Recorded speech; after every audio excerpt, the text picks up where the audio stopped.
Some mornings carved themselves into memory with the weight of a single image. A boy barefoot, skin clinging to bone ribs sharp as fence wire, curled into the dirt, as if the earth itself had swallowed him halfway. His lips were split, his fingers turning the color of frostbite, his cheek pressed into ground, so cold it could have taken him before noon. Now ask yourself, if you rode up on that lonely stretch of fence and saw him lying there, would you have kept riding? Or would you have stopped, knowing that your choice could decide whether he lived to see another sunrise? That's the kind of story we ride into today. If you love tales of the Old West, where survival meets the test of the heart, make sure you follow along. Hit subscribe, settle in by the fire, and keep riding with us. You never know which story will stay with you long after the last ember dies. You Ready, Saddle Up. Every ride is a Western story worth remembering. Arizona Territory, winter of 1882. Reed Holston never much cared for the north fence line. It stretched crooked through brittle brush and sun-bleached rocks a good half-mile from his cabin. Always something breaking there, always too far to be worth the trouble, unless his gut told him otherwise. And that morning, it did.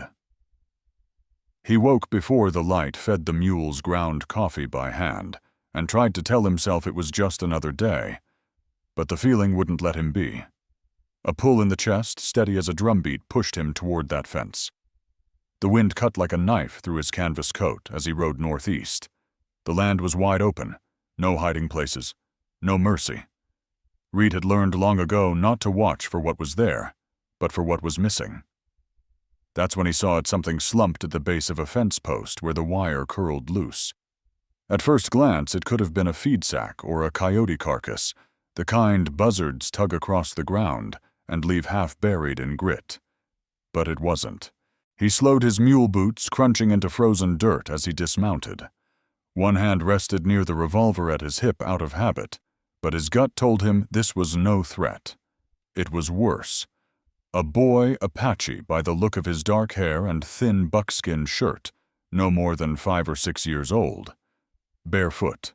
His tiny body curled into itself like he was trying to vanish, but his ribs gave him away. They jutted sharp against his skin, each breath shallow, each heartbeat faint. Reed crouched, the cold seeping through his knees as he stared down at the child. The boy's lips were cracked, split deep, his hands stiff fingers the color of bad bruises.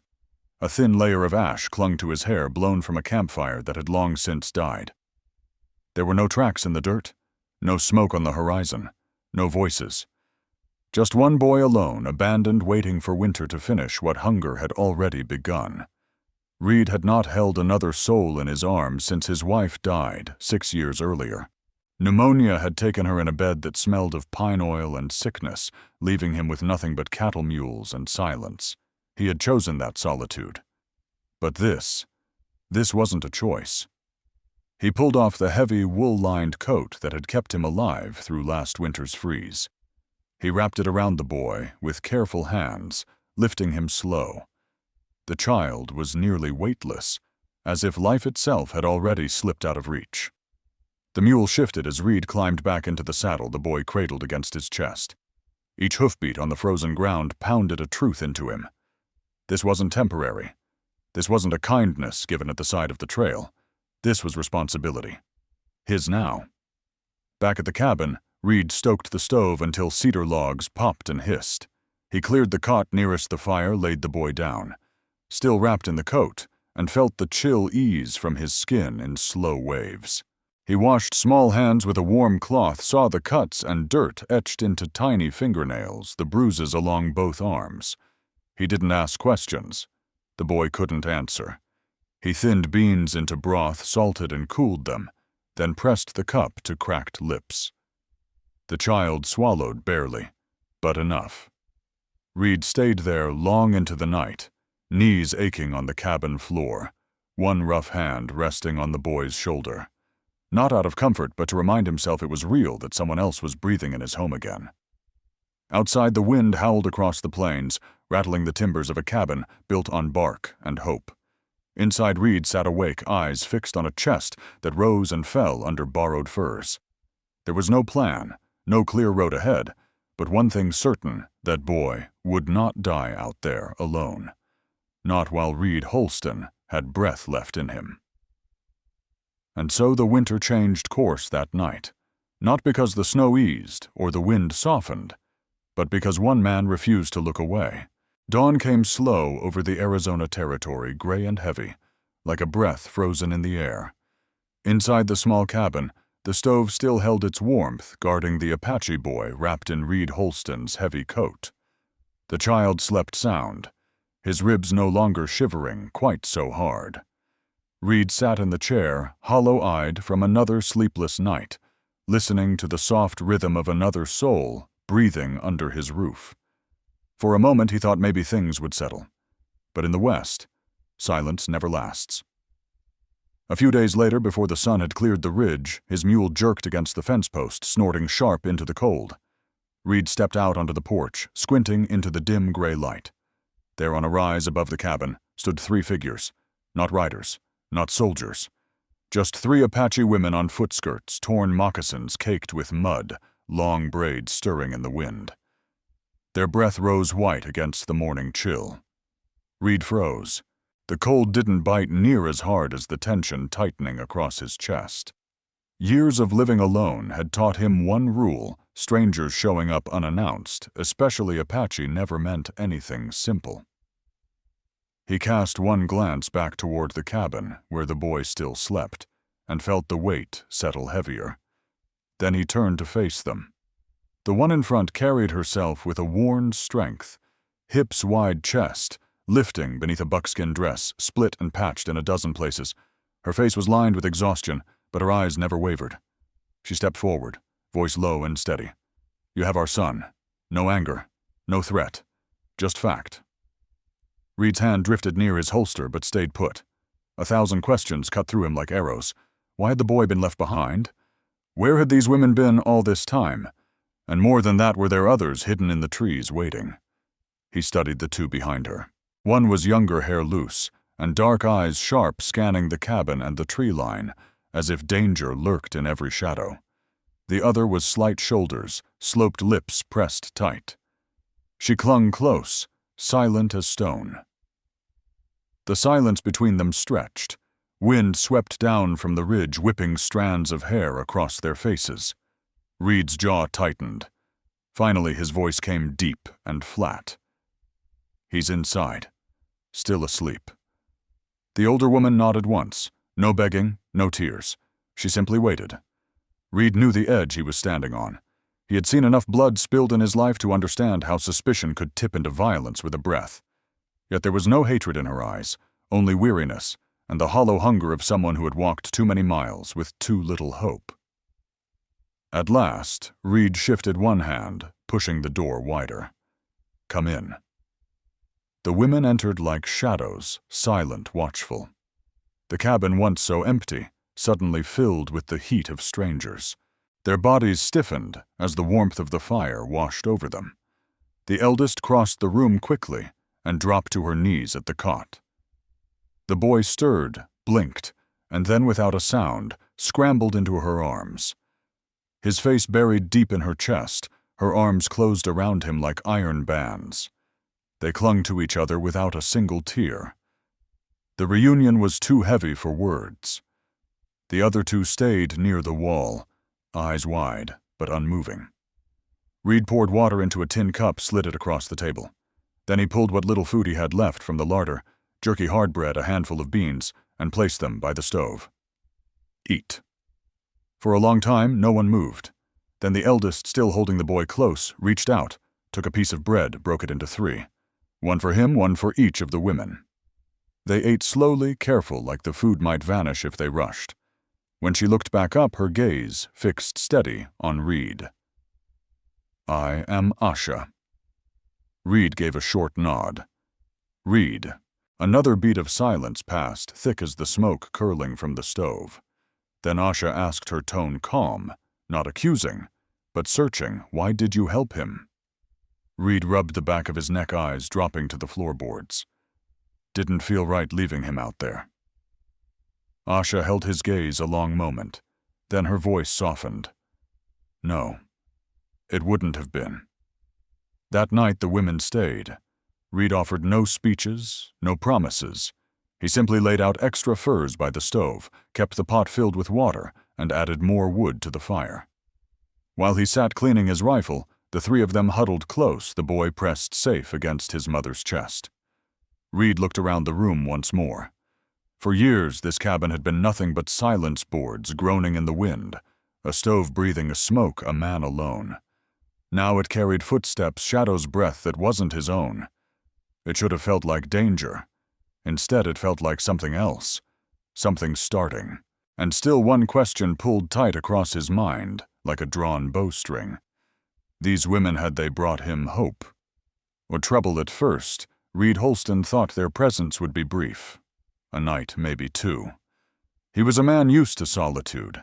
His life measured out in quiet routines, waking before dawn, feeding the mules, checking the fence line, stoking the fire, eating supper alone, at a rough-hewn table.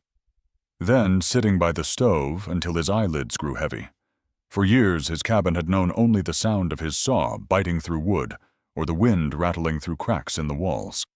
But once the three Apache women stepped inside, that silence was gone, shattered, replaced by the sound of breath movement and a rhythm of life he hadn't heard in years. Asha, the eldest, carried herself like the trunk of a tree rooted deep in earth. Every time the boy stirred, her arms closed around him with the kind of strength born from loss and survival. Wren was different. Her eyes were sharp as blades, always watching, always measuring. She spoke little, but her posture alone warned she'd be the first to sense danger if it came near. Then there was Tula, slight, gentle, moving carefully, as though even small tasks mattered. She cooked, mended, gathered kindling with steady hands, each motion carrying the weight of quiet care. Reed studied them in those early days. Their presence unsettled him. The cabin felt smaller, the air heavier. The water bucket emptied twice as fast, the woodpile shrank by the hour. He was not used to footsteps other than his own, not used to eyes following his every move. And yet, as the days passed, what first felt like intrusion began to feel fuller.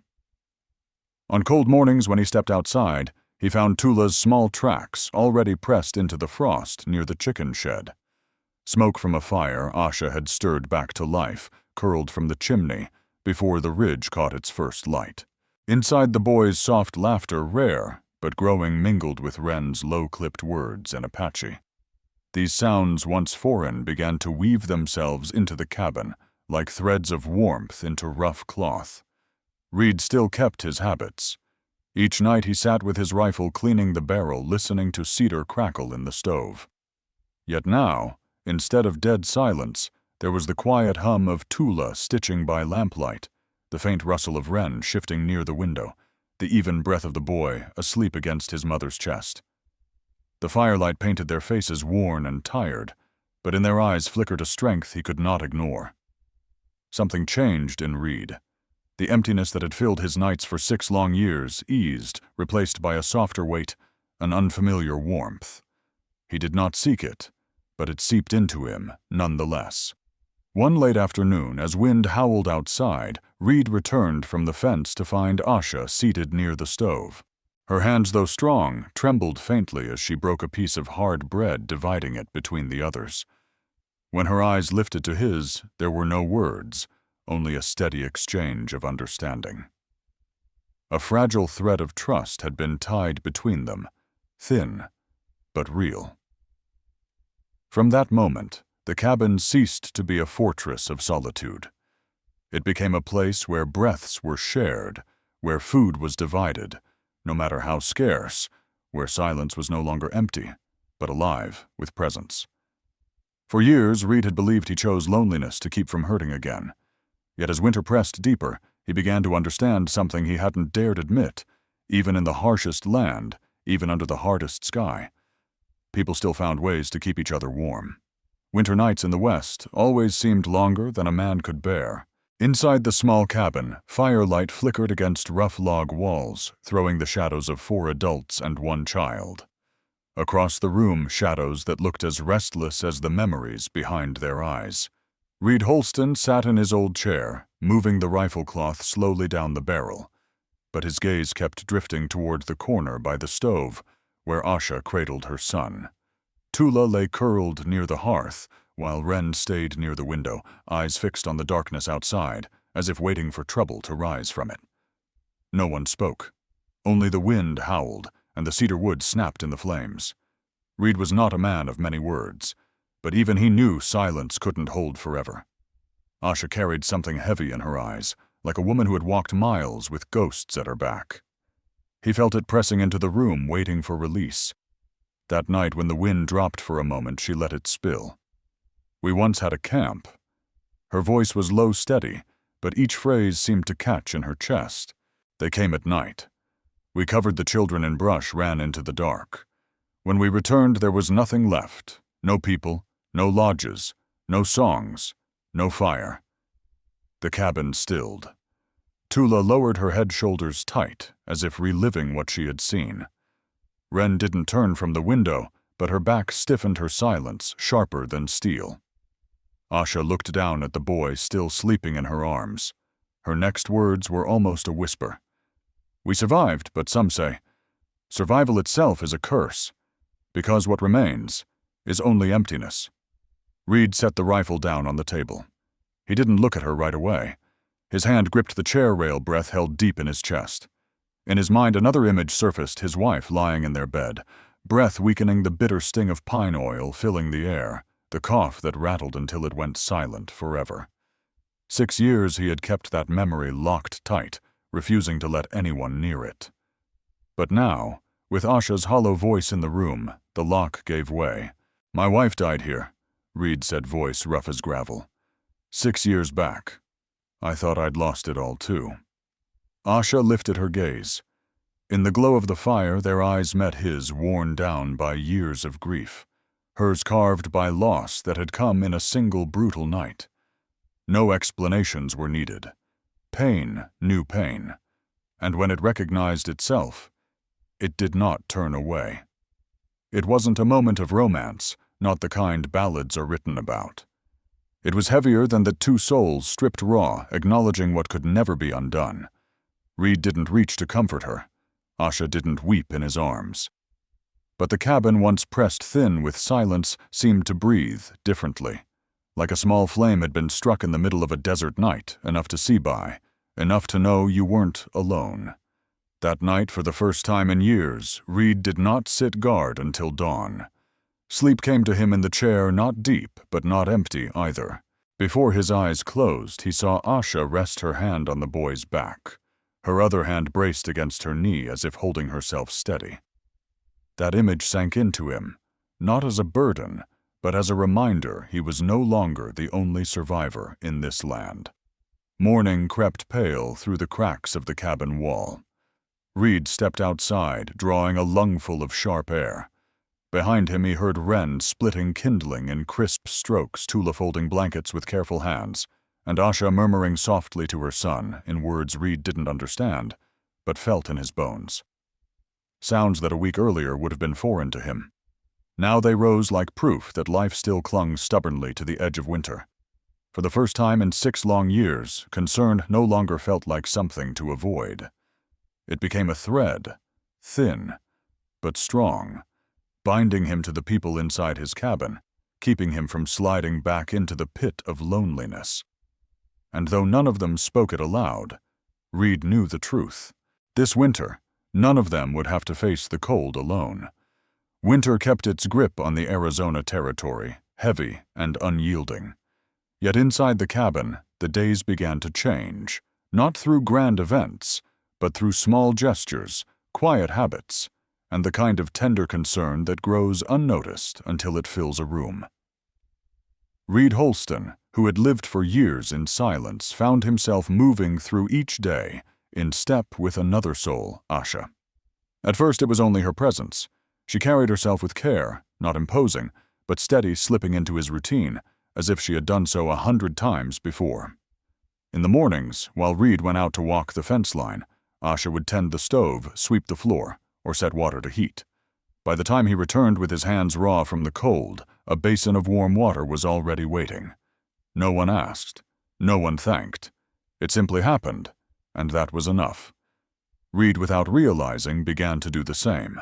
He noticed when her hands turned red from the bitter air and placed his wool scarf by her chair without a word. When she carried the heavy water bucket, he would step out to meet her halfway, taking the weight as though it were only convenience. Neither spoke of it, but both understood. The boy, Tocho, was stronger now, no longer the frail shadow Reed had first carried in. He followed Reed to the barn, mimicking his movements, or clung close to his mother's skirts. In those moments, Reed saw something rare, Asha's mouth softening into a quiet smile. Not bright, not carefree, but real enough to bring warmth into the cramped space of the cabin. Evenings drew them closer. With the wind clawing at the shutters and snow hammering the walls, they gathered near the fire. Tula stitched clothing by lamplight. Wren held her post by the window, watchful as always, and between them, Reed and Asha found themselves seated nearer their shoulders, brushing when they shifted. At first it was chance. Then came the moment when a pot slipped in Asha's hands, and Reed caught it, his fingers brushing hers. Just a touch brief as the crackle of pine in the fire, but it lingered long after. They never rushed. Reed was cautious by nature, and Asha had learned too well the cost of trust. Yet with each day, the distance between them lessened.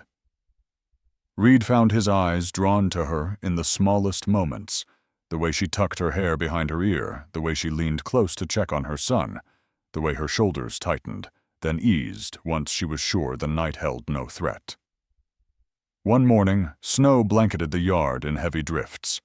Reed took up the shovel, carving a path through the white crust.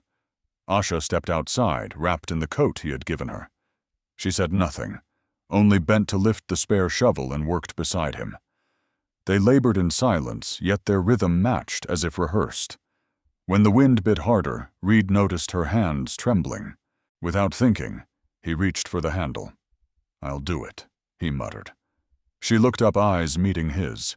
There was no protest, only a quiet acceptance that sank deeper than words.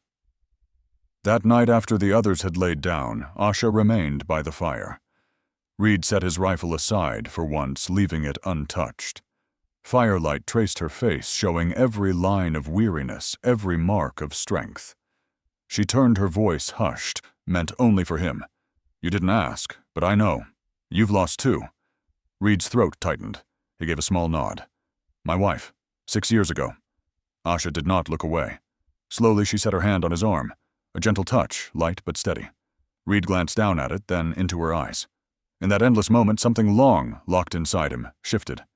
He leaned closer carefully, and their lips met. A first kiss, soft, deliberate, without urgency. A promise unspoken but felt. When they parted, neither smiled, neither sought to explain. The silence itself was enough, carrying more weight than words could bear. For Reed, it was the first time in years he felt he was not alone. For Asha, perhaps, it was the first moment since the night of slaughter that she felt safe in the arms of another. The fire burned, low shadows stretched across the cabin floor. Nothing had been declared, yet everything had changed. Winter in Arizona carried more than cold. It carried isolation. Snow drifted high, burying the trail that led miles toward town. Wind tore across the plains like claws against timber, rattling the thin walls of the cabin until it seemed they might split apart. Reed Holston had weathered storms alone before gripping tight to silence and stubbornness. But this year was different. The cabin was no longer hollow. It held voices, footsteps, and the steady breath of others. And somehow that made even the fiercest blizzard feel different. On the worst days, the storm kept them shut inside. Tula stretched what little food remained into thin soups, careful with every scrap. Wren kept her post by the window, eyes sharp like danger might step from the white blur at any moment. Tocho, stronger, now played near the hearth with sticks and scraps of cloth, his soft laughter breaking through the howl of the storm, an unfamiliar sound in Reed's home since the day his wife had died. Asha moved like the steady rhythm of the cabin. When Reed dragged in wood, she was there to stack it by the fire. When he returned with his hands raw from hauling water, she had a warm cloth waiting. Each act was small unspoken, but they wrapped around Reed like threads binding what had long been frayed. The blizzard came full one night. Wind slammed the shutters, snow hissed across the windows. The cabin itself groaned under the weight. Reed sat in his chair rifle across his lap eyes, never leaving the flames. The women and child huddled in their blankets close to the stove. Asha stayed upright, shoulders squared, her eyes catching the firelight. She looked unyielding, but Reed could see the strain in her breath. He pushed another log into the stove flame, leaping higher, and the glow spread across her face. When the storm softened for a breath, Reed spoke low through the roar. "Rest. I'll keep watch." For a moment she hesitated. Then she pulled the blanket tighter, shifted down beside her son, and nearer to him. For the first time she lay not only to guard the boy, but close enough that Reed felt her warmth against his arm. The stove threw heat, but the touch of her back against him was stronger than any fire he had known in 6 long winters. That night, beneath the same blanket, the last distance between them closed. No longer just a fleeting touch, no longer just a hesitant kiss before the fire. It was a quiet, wordless admission they had chosen to remain beside each other. Asha was no longer here simply to outlast the snow. She was choosing this place, this man, as her ground to stand on. By morning, snow still buried the yard, but Reed stepped out with Asha at his side. They worked without much talk, shoveling the drifts from the porch, feeding the mule, collecting water from thawing barrels. Every motion heavy, every breath sharp with cold. Yet when her hands faltered, his steadied them. When his back bent, hers lifted alongside. The work weighed less when carried together. Reed glanced at her once as she brushed snow from her shoulders. Stray flakes clung to her hair, her cheeks flushed red from the air. He wanted to reach out, brush them away, but instead handed her his old gloves. She slipped them on eyes meeting his, and said nothing. None was needed. In the nights that followed, Asha no longer lay apart. She spread her blanket beside Reed's, curling with Tocho against her chest, but leaving her own weight, her own warmth pressed close to his. For the first time in years, Reed felt another presence resting into him, steady and real. It unsettled him, but he did not want to let it go. The winter was no less fierce. The wind still shook the walls, the snow still buried the land. But inside, something else had begun to take root. A bond no longer hidden. A feeling not declared, but undeniable, like the fire that burned low, yet steady, keeping them alive. Reed knew then this winter was not only a season of survival, it was the beginning of something new. Winter slipped away, without a farewell, leaving only a small sign of change, the sound of water dripping from the eaves. Reed Holston heard it one morning as he opened the cabin door, his boots sinking into snow that had begun to soften into mud. The air still carried a bite, but sunlight had returned golden and sure tinting the land with the promise of life again. For months they had endured storms, hunger, and nights that seemed endless. Now the cabin itself began to feel different.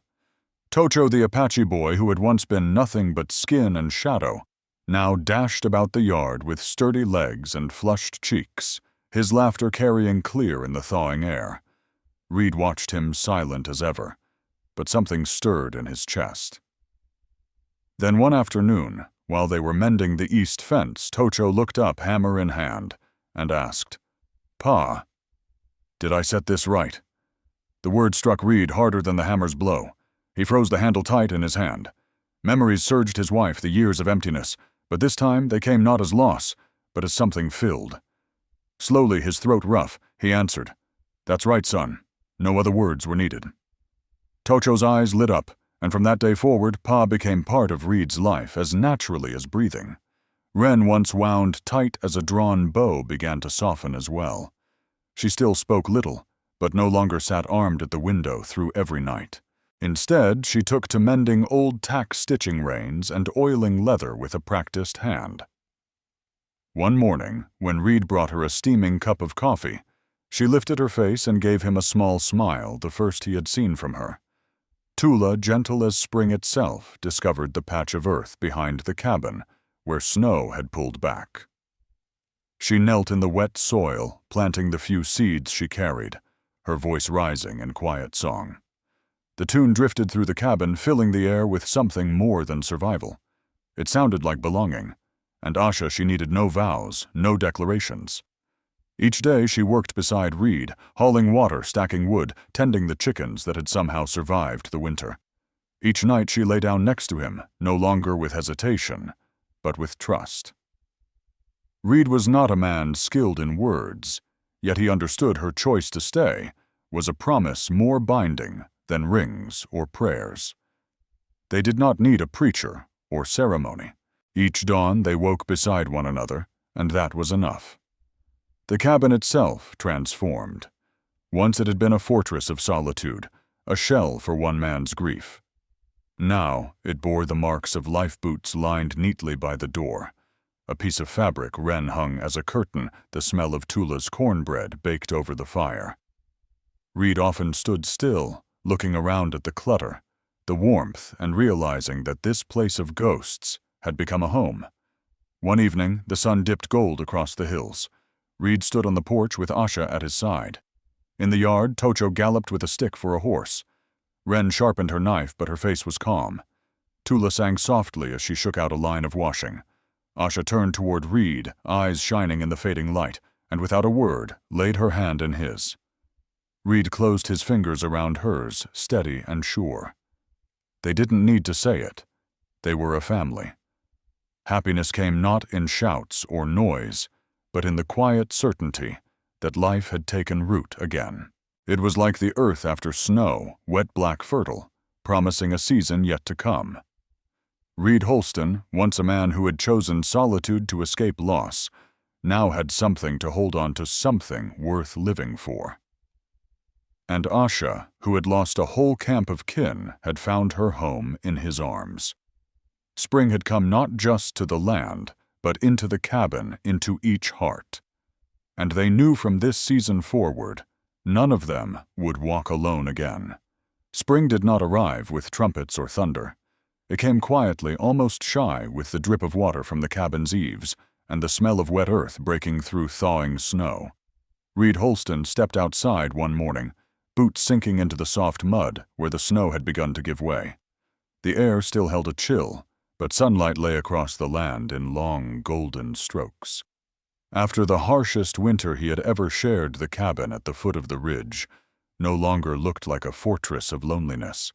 It had become something different, something alive. Tocho, once half-starved and frail, now raced through the yard with flushed cheeks and sturdy legs. He waved a stick draped with scraps of cloth, pretending it was a horse.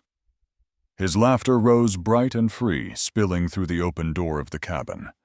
Reed, watching from the porch, felt a stirring in his chest that words could not touch.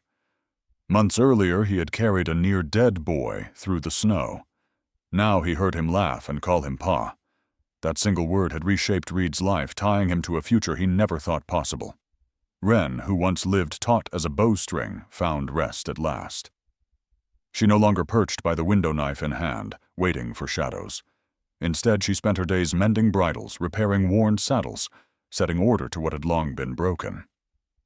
One morning, Reed handed her a cup of steaming coffee. She looked up, smiled, soft, unguarded. For the first time, the scar of fear had loosened from her face. Tula, gentle as dawn, tended the patch of earth behind the cabin where the snow had pulled back. She planted the few seeds she had carried, singing under her breath as her fingers worked the soil. Her song drifted through the cabin and into the evening air. It was not just survival anymore. It was home. And Asha carried something greater than hope now.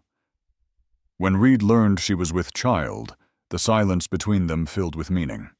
He looked at her not with fear, but with a steady, quiet faith. In her he saw the past stitched together into something new. In her he saw the promise of life reborn. The cabin was no longer a shelter for storm-worn strangers. It had become a hearth. Tocho had a father. Wren and Tula had a refuge. Reed had found love again, and Asha carried the seed of their shared future.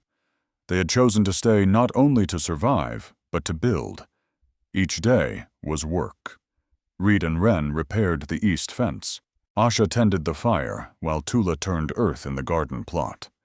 Tocho raced from one to the other, offering help that often meant only laughter, but no one minded.